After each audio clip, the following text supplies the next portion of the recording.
প্রশ্ন করেছেন, হজে গিয়ে সেলাই করা কাপড় পরা যাবে কি? সেলাই করা কাপড় পরা যাবে কি? সুন্দর প্রশ্ন। জবাব, হজ বা উমরার এহরামের সময় কতগুলি নিষিদ্ধ বিষয় রয়েছে। সেই নিষিদ্ধগুলি বিষয়গুলির মাঝে পুরুষদের জন্য এহরাম অবস্থায় সেলাই করা কাপড় পরা নিষিদ্ধ। মেয়েদের জন্য কোনো অসুবিধা নেই, তারা তাদের স্বাভাবিক কাপড় পরবে, নরমাল যেটা হেজাবের কাপড় সেগুলি পরবে। শুধু চেহারা ঢাকা নিষিদ্ধ, হাত মোজা পরা নিষিদ্ধ। আর পুরুষের জন্য নিষিদ্ধের মধ্যে হলো সেলাই করা কাপড়। সেলাই করা কাপড় দ্বারা কি বোঝায়?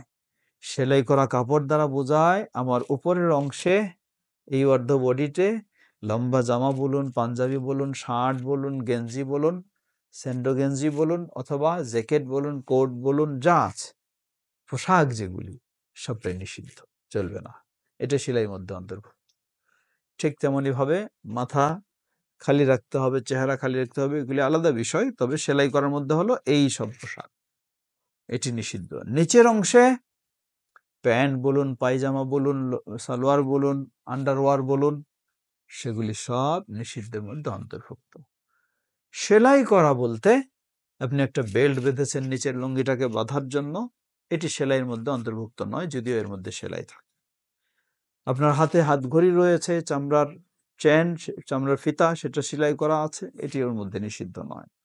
অথবা পায়ে স্যান্ডেল পরা, সেগুলি সেলাই করা, সেটিও নিষিদ্ধের মধ্যে নয়।